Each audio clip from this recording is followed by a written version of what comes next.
What's up, guys? I'm Jack, and Daisy, get over here. Come here.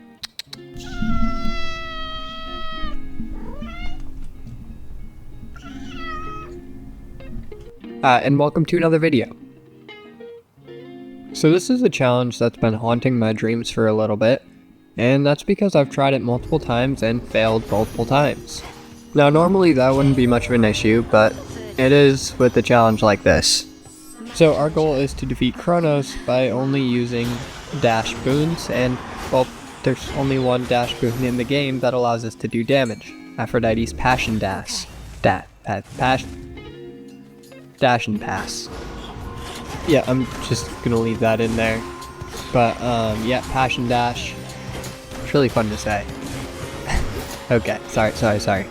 So what that does is whenever we hit the dash button, it does 40 damage when we hit our dash, and then 40 damage when our dash lands. So 80 total damage per attack.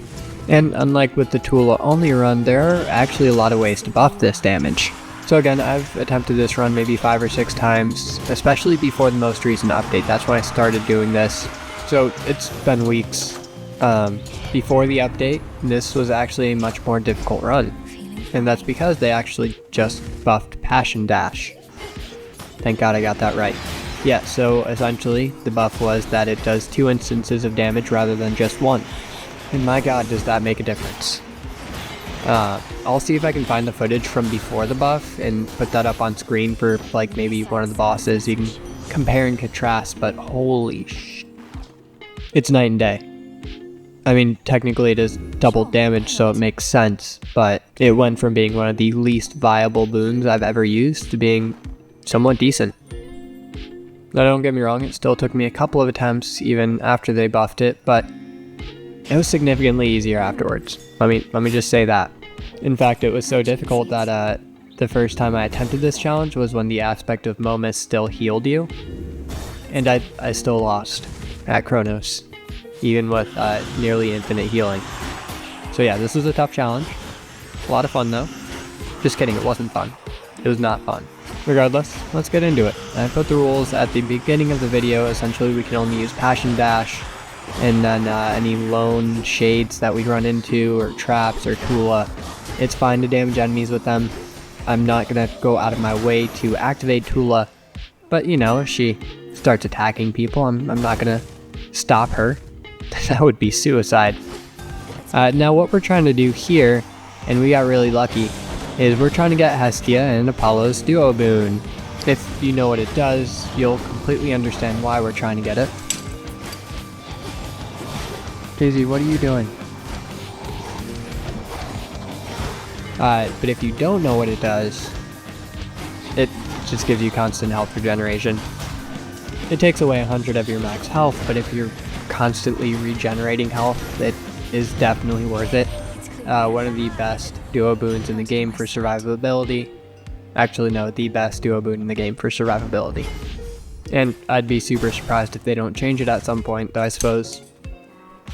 Can you guys hear that? I suppose duo boons are pretty rare and they're supposed to be really powerful, so, you know, maybe they won't. So yeah, all of that is just to say that it was very lucky that we got Hestia on our own without having to put her keepsake on. And we got her multiple times too. Essentially, to even have a chance of getting the duo boon, we need to get 3 boons from Hestia and Apollo first. We need Hestia's attack, special, cast, or I think sprint counts too. And we also need Apollo's attack, special, cast, or sprint. Lastly, we need Hestia's boon known as Burnt Offering, which requires us to sacrifice one of our boons, but in return we get extra health and magic. And only when we have all 3 of those do we even have a chance of getting the Hestia Apollo duo boon. So again, it's really good that we got Hestia twice already, and let's see if we get Burnt Offering, because that's all we need from her right now. The Fates won't mind. Yeah, no, we didn't get it. Maybe we'll get it later though. So what else can buff our dash? Well, basically anything that increases our damage generally. For example, Apollo's boon that gives us extra damage until we take damage, that buffs our dash damage. So yeah, just essentially any general damage buff that's not specific to attack or special or cast or sprint. Yeah, so there's actually quite a few things. Aphrodite actually has a couple of boons that help us out too. She has one boon that makes enemies take more damage when they're afflicted by weak, which our dash afflicts weak, so that one is really nice. She also has one that makes weak enemies deal less damage, really helpful. And another one that'll buff our damage, and essentially when we're above 80% health, we do a set percentage of extra damage with our dash as well. So she does have some really good boons for this build, so we're going to try to get some more Aphrodite. But again, the main one that we're trying to get is the Apollo Hestia Duo boon just for survivability. And now that we all know what we're going for here, I'm going to start skipping ahead a little bit. The gameplay can definitely get a bit boring just watching me dash into random people until they pass away, so yeah. So I do like to take ashes whenever I get the chance if I don't get a better reward, just because it gives us an increase to our max health, which is also really nice for this build. So we actually got 2 in a row, so that's like plus 10 max health. I'll definitely take that. And next up we get a Charon shop. Now at the shop, we got a Palm of Power just to upgrade our dash damage a little bit. Though really, after level 3, it's not really worth it to keep getting Palms of Power for it. I also grab Hera's boon just because why not, it might give us something good. But the only thing that we can really take is Bridal Glow, which makes a couple of our boons heroic and then decreases their rarity over time. Not great, but you know, it definitely wasn't worth the money. So we went from dealing 40 damage per dash hit to dealing 69. Nice. So we've actually already almost doubled our dash damage already, which is pretty good. And if you look at how much our health is going down every time we hit both of our dashes, it's really not that bad. Yeah, again, when I first did this challenge before they buffed the dash, oof, it was not going this quickly. Oh, and I did forget to mention that we have the Arcana that allows us to deal more damage to enemies that are within our cast. So yeah, that actually works with the dash as well. Super nice.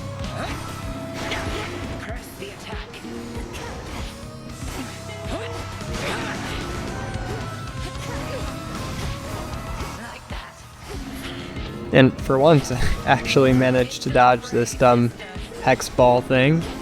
Usually it hits me, even though I know to dodge it and to be prepared to dodge it, I just suck at dodging it. But yeah, I actually managed to dodge it that time, so that was really nice.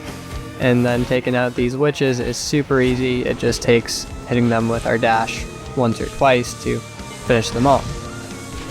Now thankfully Hecate does not have too much health, so that's kind of why we're moving through her so quickly, especially when we get her within our cast and get that extra damage off. It's, again, really not that bad. It used to be a lot worse. And before long, Headmistress Hecate has been dealt with. That's the first boss down, and we're moving pretty quickly. So just from seeing that boss fight, you might think that this run is really easy, not really a challenge. And you're both right and wrong. It's a very simple way to play through the game because we only have to hit one button, and it's the button that we are always going to hit regardless. It's our dash. It's our most important ability to dodge any damage. But trust me, when we get to Tartarus and Kronos, it is not nearly this easy.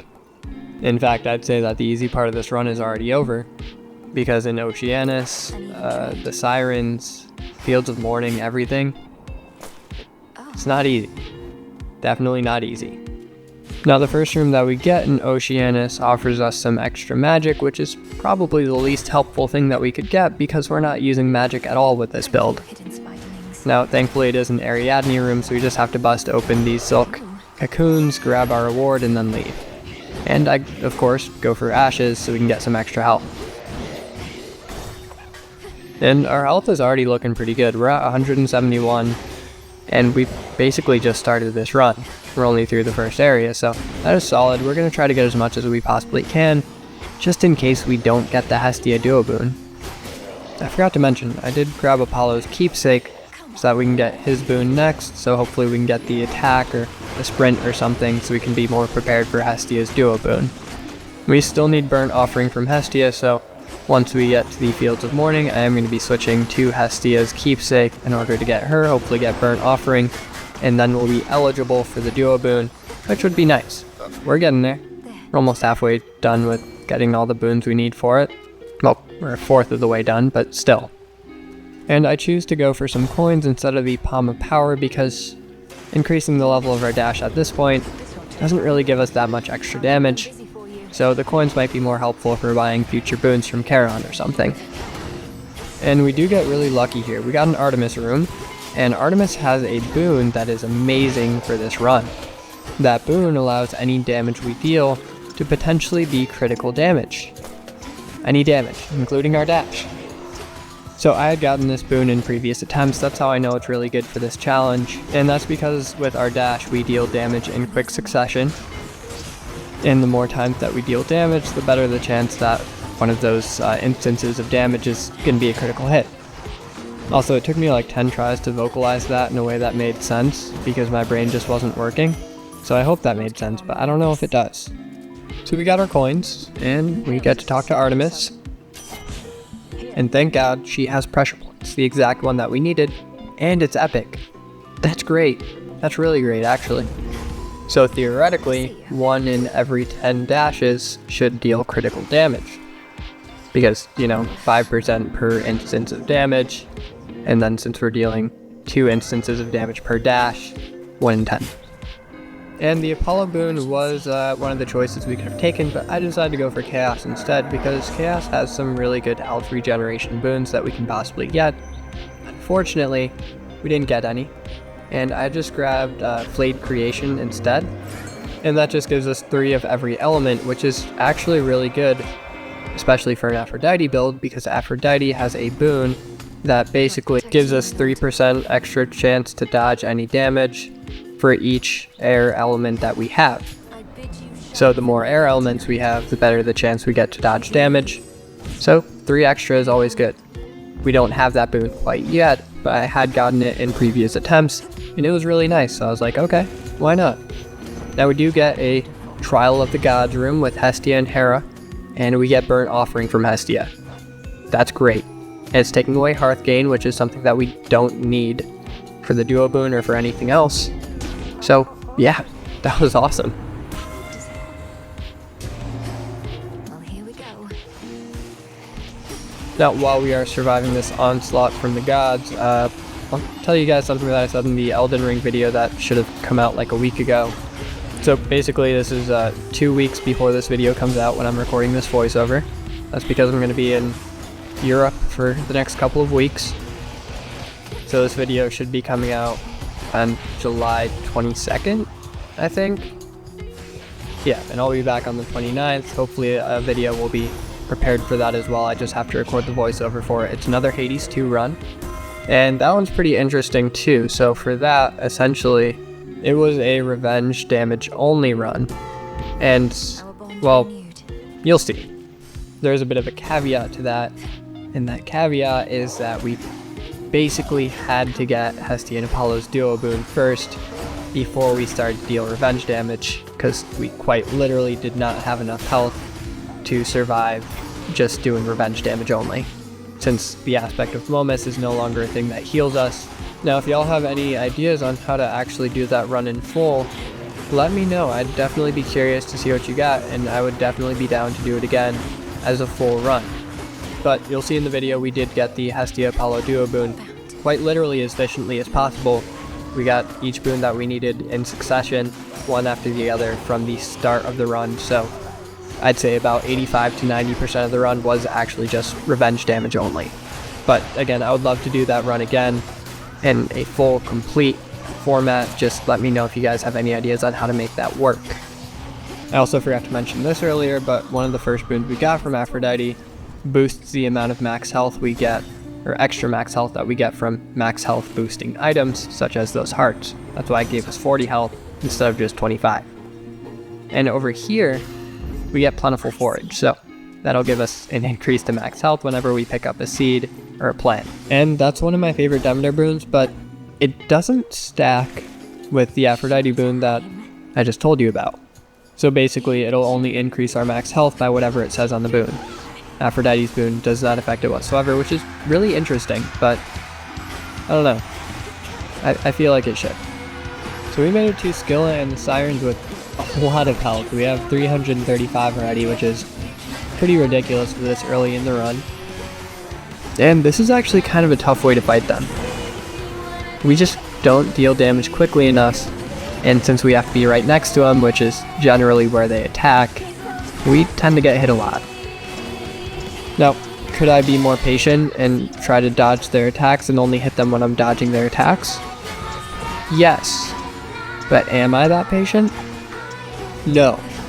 So the damage isn't great, but it is a lot better than our Tula only run, and looking back on that, I'm not sure how I had the patience to actually complete that. But with all of our increases in attack power and having them stand in our cast, we do enough damage to get them into phase 2 pretty quickly. I've definitely used worse builds against these guys. So we get them into phase 2 pretty quickly, and because their music is honestly pretty great, and also I can't think of what else to say for this boss fight, I am going to leave you with their lovely tunes.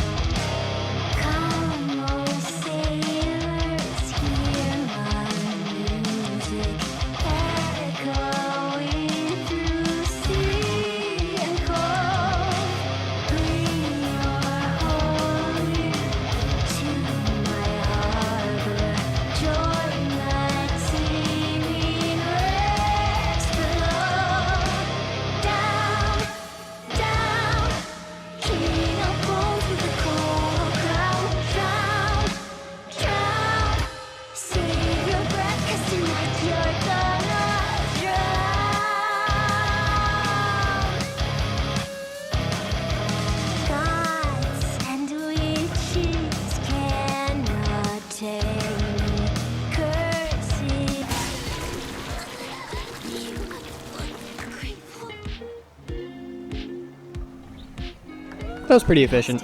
Not too bad. So yeah, we basically have everything we need for the Hestia Apollo Duo Boon except for the Apollo Boon. Daisy just threw my mouse across the room. Ugh, thank God the batteries didn't fall out, that would have been annoying. But yeah, we still need to get our Apollo Boon, the attack, special or dash, and then we'll be eligible for the boon. So that's why I kept the Apollo keepsake on, because we actually haven't encountered Apollo yet.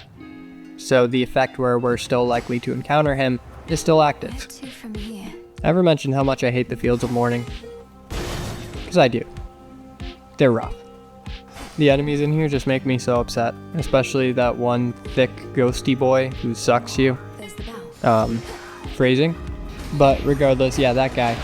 He gets in my way so many times, and he has a lot of health, so it's hard for us to take him out with our dash. And then those big dumb meaty heads who throw explosive heart bombs at you, they're really annoying too. Oh, and that guy with the freaking boxing punches, good lord. Yeah, basically everything in here except for the Thwompers, that's not their actual name, I know. It's those big red dudes with the teeth right there. Everything except for them is just the worst. So yeah, I don't like it here. I want to go home. Yeah, Oceanus is a little bit tougher, but here in Tartarus is where the challenge really picks up. Especially because a lot of these enemies have a much larger health pool than what we're used to. I grabbed the Path of Stars from Selene, and essentially what we can do from that is whenever our Hex is not charged, we get 5% extra damage, and we take as many of those as we can possibly get, because yeah, that does buff our dash too. We complete another quick encounter to get some extra coins and get thoroughly sucked by that big boy right there, before we make our way onto the next area. So thankfully we do get our Apollo boon, and it's a boss battle, and it's Queen Lamia, and I've learned a good way to deal with her, just through my attempts at this challenge run in particular. And essentially she does this ground slam attack whenever you stay close to her, so we want to get off as many dashes as we can while she's doing lightning, and then when she stops lightning we run away and allow her to start doing the lightning again before we come back and keep attacking her. Basically what we're doing is baiting out the lightning attacks so we don't have to deal with her ground slam AoE attack. And there we go, yeah, so I got the hex that allows us to morph enemies into little sheep, and it doesn't do any damage, so I am allowing that. Yeah, if it was on the rules in the beginning if you guys looked at that, if not, that's fine, but yeah, so that's totally allowed as long as the hex doesn't do damage, it's totally fine in these challenge runs.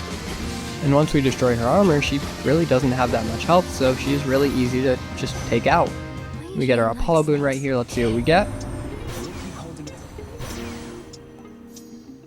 Lucid Gain. Yeah, we can take that. We can take that. We need that for our Hestia Apollo Duo boon. The next room that we get access to is, of course, Echo, and Echo is amazing. She is my favorite. She's so kind. And that's also really helpful because she might give us access to another Apollo boon, or perhaps a boon from the previous attempt. But I would definitely prefer the Apollo boon for the chance at the duo. And we got it. We can get the boon of Apollo. And let's see if we get the duo boon right here. Yeah, no, we didn't get it. We do take Supernova though. That just increases the size of our cast, and that's honestly always a helpful boon, especially for a build like this, which we get extra damage for dashing into enemies within our cast. Now I'll skip through this next room a bit and just show you guys the rewards that we got, because honestly it's pretty boring just watching me over and over dash into enemies. So yeah, the first reward we get is from Hermes, and from that we get the best boon we possibly could have gotten, and that being Greater Evasion, which gives us a 15% chance to dodge any damage. Yes. And we already have the Arcana that gives us a 5% chance to dodge damage, so 20% chance, 1 in 5 attacks won't hit us. Yes. And we're getting a little bit low on health, so I pick up some food to restore some health, and we start up the Aphrodite boon challenge right here. I did lose quite a bit of health, but we did make it through without dying. And we get Wispy Wiles, probably the best one we've gotten. Again, it gives us a 3% chance per air element that we have, and we have a lot. We actually have 8, so it's a 24% chance to dodge. That on top of the 5% and the 15% from Hermes, we have a 44% chance to dodge any incoming damage, unless it's multiplicative, which I don't think it is, but if somebody in the comments knows, yeah. I think it's additive. I think it's only a 44% chance. But again, if I'm wrong and it is a multiplicative chance, then let me know. The last reward that we get in this room is from Hera, and from Hera we just grab Hereditary Bane. And that doesn't really do anything for us, but it also doesn't negatively affect us, so we take it. She does have some good boons that might help us in this run, but she didn't really give us any, which is very on brand for Hera, being as unhelpful as possible. And we get a Charon shop room next, so hopefully we'll get some good boons here. So we get Demeter, and she has some good boons for us as well. The one that we end up taking is Snow Queen, which gives us a barrier that absorbs an instance of damage if we prime our magic. And since we're not using magic, there's quite literally no drawback to using that. I also upgrade my Plentiful Forge to give us 11 extra health whenever we pick up a plant or a seed. We run into Cerberus next, and we are still making some good time. And not doing bad damage to him either. Again, after they buffed the dash boon, it's really not bad. It's essentially free damage, especially when you build into weak and all that good stuff. So yeah, not bad at all. Slowly but surely we take his health down, but he's also doing the same to us. The Artemis boon that gives us a chance to deal critical damage is critical for this fight because, wow, yeah, it pops up every now and again, extra 200 damage or so. Really, really nice. But since I'm focusing more on damage than dodging, I take a lot of damage from this guy right here. That being said, I do manage to take out about 2/3 of his health before I lose my first Death Defiance, and that was just because I was stupid and not paying attention. It's fine though, we still have 3 if you include Tula's extra Death Defiance, so we're still looking good. Still got this. I'm gonna guess that I need 2 Death Defiances for Kronos. So as long as we don't lose 2 more, we should be okay. And we don't lose too much more health before we finally take out Cerberus, which allows us to move on to the final location, that being Tartarus, of course. I know they're not going to add another big update for a little while, but when they do, I really hope that they allow us to help Cerberus a bit, you know? Or at least let us pet him eventually. He truly is a good boy. I feel bad for him. But now, in between locations, we can of course grab the fountain, as well as switch our keepsake to the Hestia one, which will make sure that we get at least 1 Hestia boon throughout Tartarus. hopefully giving us the duo boon. We also get extra lucky because Charon's well over here gives us the option to buy a Kiss of Styx which replenishes one of our Death Defiances. So, of course, we're gonna do that. I need this. We've made it all the way to Tartarus, and we still have all 4 of our Death Defiances, and this is looking pretty good. As long as I don't make any mistakes in the next couple of rooms, we should be okay. We do get a seed here, which gives us plus 11 max health. Always will take that. And we have really high amount of health right now. Like, that's pretty good. And of course it's extra good because if we do manage to get that duo boon, we'll only lose 100 max health, which isn't too much in the grand scheme of things. But seeing as we are in Tartarus, the enemies do a lot of damage to us, and we don't do a lot of damage to them. Which means there's always a high likelihood of us being smacked around and losing a lot of our health. We finish up that encounter without losing too much health, and we do get a Hades room up next, so I grab Old Grudge from him, which takes away 20% of Kronos' health when we enter the encounter, which is really nice. Now, I didn't personally think that affected the integrity of the challenge too much. It's just a bit of a time saver. Kronos' first phase is not really the problem regardless. And I've noticed during this playthrough we got a lot of those time pots. I don't know what you want to call them. They probably have a name. If you know the name, let me know. But yeah, we get a lot of those during this run, and it's kind of annoying because it means we have to dodge a lot of those time-stopping bubbles. Again, not too sure what to call those, but yeah. We blow through the next rooms without losing too much health, and we don't get any rewards for them because they're the express route. But we do manage to get this big Satyr boss room. Now this is pretty good. If you remember, we did take the Hestia keepsake, so this should be a Hestia boon. And since it's boss, it should be a rare one. I.e., maybe we'll get that duo boon. Well, I hope so at least. Also, I am so glad that we got him as the mini-boss rather than Big Moneybags dude, because oh my god, that guy is so annoying in this challenge. He does one attack where he like flips over and launches out a bunch of coins underneath him, and while he's doing that, we can't attack him without taking a lot of damage, and he does that attack quite frequently, so it just takes forever. I suck at it, but yeah, we get the Hestia boon, but not the Hestia duo boon, which really sucks. There's a very low chance that we're going to get another Hestia boon throughout Tartarus, so we might have to do this without that health regeneration. And rather than going for the hammer, which is basically useless for us, I end up taking the express route once more, just so that we can not risk losing too much health here.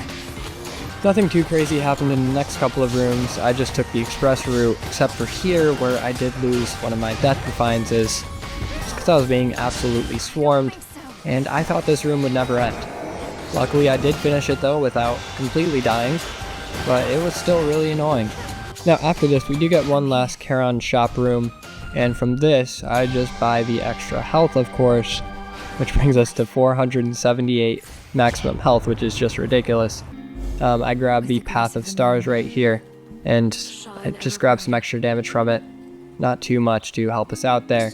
And the last thing that I grab is of course the extra armor, because why not? And with that, we've once again made it to Kronos in one of our challenges. And we still have a few Death Defiances as well as a good amount of armor, so I'm not too worried about that, though I have made it to him in the past with all 4 Death Defiances for this run, and I have lost to him multiple times with all 4 Death Defiances. Malinois does confront Kronos about his Cerberus abuse, and gosh, he really is evil, isn't he? How could he do anything to that poor good boy? He's so nice. Let's show Kronos what the power of love can do. Again, phase 1 is not too difficult for me. I feel like his attacks are pretty easy to dodge in phase 1. He doesn't have too many giant AoE attacks. Plus, of course, we grabbed that Hades boon earlier, which takes away 20% of his health. All we really have to do is deal with these satyrs right here. And we can just keep dodging back and forth until they're all taken care of, and they don't really deal too much damage to us. In fact, we still have all of our armor. Well, not all of our armor, but some of our armor by the time we're done dealing with them. Now, I did, of course, try in vain to use my Hex. No, just kidding. I didn't try to actually damage Kronos with it. I was just getting rid of it so that we still had that extra damage from not having it fully charged. And since we got that sweet 20% damage on him, he does very quickly summon another group of reinforcements, who we are forced to deal with first. Otherwise, we risk having other enemies getting in the way of our divine retribution against Kronos for harming our poor good boy Cerberus. Also, you might notice that our Hex is charging up on its own. That's because we grabbed one of these Selene things that allows the Hex to charge up automatically, just because I wanted extra damage and I had to grab that in order to get the extra damage. And again, if you remember from earlier, we have theoretically a 44% chance to dodge any incoming damage. That's also really nice against Kronos right here, especially because we're also dodging all the time, so it's kind of tough for him to hit us, though I do make a lot of mistakes in this fight, and I do get hit a lot. But with 3 Death Defiances left and about a third of our health, Kronos is about halfway done in his first phase, which means we're a quarter done with it. Yeah, and I do unfortunately make enough mistakes in phase 1 to lose one of my Death Defiances. I'll be honest, I didn't see that coming. Like I've said earlier, phase 1 usually isn't the problem, but he did come out of nowhere and smack us with his scythe, so that's our fault for not paying attention, honestly. Tula has been helping out here and there too. Whenever we are attacking or dashing into Kronos while Tula is nearby, she'll hop in and do some damage herself, which is really nice. We love Tula, she's the best. I kind of hope they add some more animal familiars though, especially like a wolf dog or something, you know, I feel like that's a good witch pet. Or maybe like some sort of bird, like a raven or a crow or an owl or something. I feel like those are really good witch pets. Ooh, a bat. So like a giant flying bat, like a flying fox, that'd be so cool. Anyway, we're actually doing pretty good damage against him, though he is doing good damage against us too.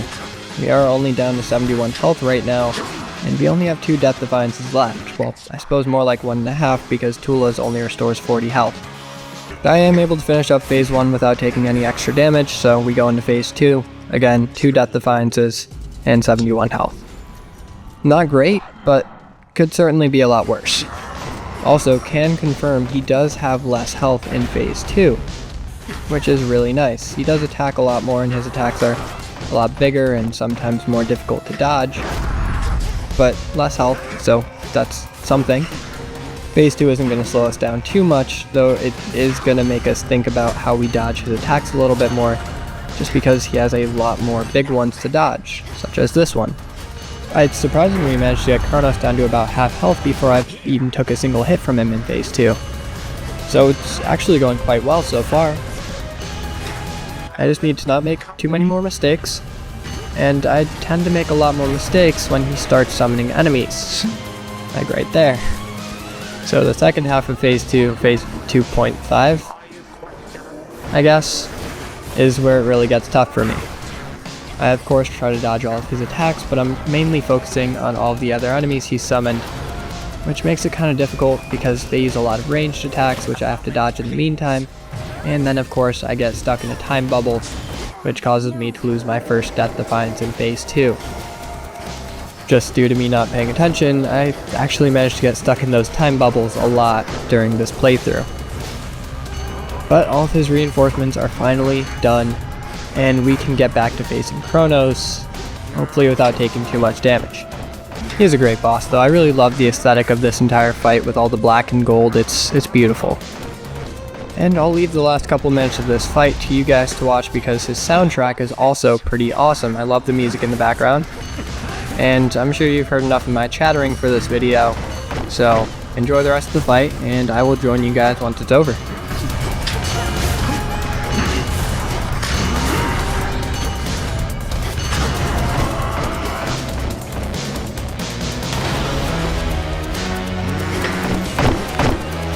Pardon a moment.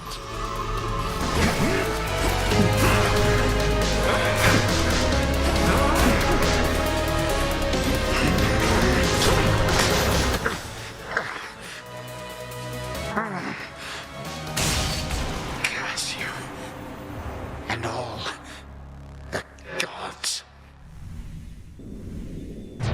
Thank God, we actually finished this challenge finally after like 5 or 6 attempts, each attempt taking about an hour.